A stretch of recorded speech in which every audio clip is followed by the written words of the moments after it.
আসসালামু আলাইকুম। একজন ইমানদার ভালো মানুষ, পরোপকারী মানুষ যতদিন দুনিয়ায় থাকবে ততদিন তার কারণে কিয়ামত হবে না, আল্লাহ দুনিয়ারে ধ্বংস করবে না। তাহলে বোঝেন যে একজন ইমানদার মানুষের মূল্য আল্লাহর কাছে কত বেশি। তো আজকের আমি এমন একজন ইমানদার ব্যক্তির বিষয়টা তুলে ধরবো। সেই ইমানদার ব্যক্তিটা হলো, আমাকে একদিন বলেছিল, তুই মালয়েশিয়ায় এত পরিশ্রম করছিস, কালো হয়ে যাচ্ছিস, তোর জীবন ধ্বংস হয়ে যাচ্ছে, তুই মালয়েশিয়াতে বাড়ি আয়, তোকে আমি সৌদি নিয়ে আসবো।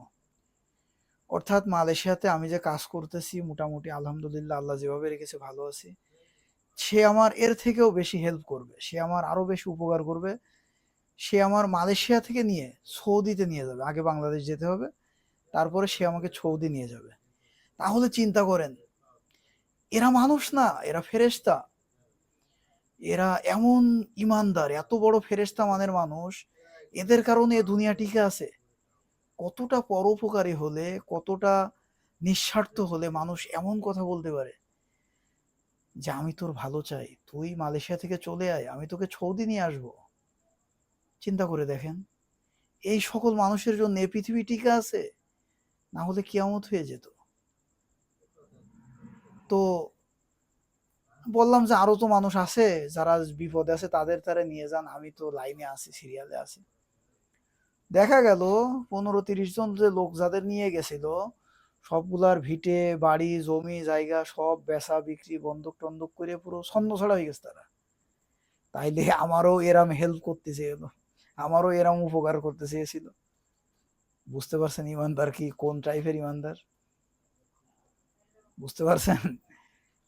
সে আমি বাদেও যে 14-15 জন নিয়ে গেছে, বা প্রায় 30 জন নিয়ে গেছে সম্ভবত, ভুল না বললে, তাদের একটারও পরিবার সুন্দর নাই, ছিন্ন ভিন্ন ধ্বংস হয়ে গেছে সবার। এর কি বলবেন তাহলে, কোন টাইপের? এখন আপনারা অনেকে জিজ্ঞেস করতে পারেন যে এসব গল্প আমি পাই কনে। এসব গল্প হচ্ছে বুকে জমায়ে রাখা গল্প। কিন্তু কি কারণে মনে পড়লে? মনে পড়লে হচ্ছে আমার রুমা আপু, আমার সম্মানিত রুমা আপু। আগের দিন যে বললে নিজের বাড়ি নিয়েও, নিজের নিজের সব মানুষ নিয়েও দু চার কথা বলতে, তাদেরও মনে করতে। তো আমার মনে উঠলে যে রুমা আপু, তোমার মামু হয়তো তোমার একটা কম্বল ধরাই দেবে বা একটা ভালো গিফট ধরাই দেবে, কিন্তু সে তোমার বাপ, তোমার ভাইদের কাছ থেকে আবার মনে করো এরম ভাবে নেবে, তাদের জীবন তামা তামা করে দেবে, অলরেডি এর আগে তো দিয়েছেও। তা এই হচ্ছে বিষয়, এই হচ্ছে এইসব ভালো মানুষ। তুমি আমার ছেলে, তুমি আজ থেকে আমার ছেলে, তোমার এত কষ্ট আমি দেখতে পারতেছি না, তুমি মালয়েশিয়া থেকে বাংলাদেশ চলে আসো, আমি তোমাকে সৌদি আরব নিয়ে আসবো। তোমার যে 2-10 টাকা আছে, যে একটু জমি জায়গা আছে, সেটুকু আমি বিক্রি করাবো। হায় রে ইমানদার রে, মাদার চোদ।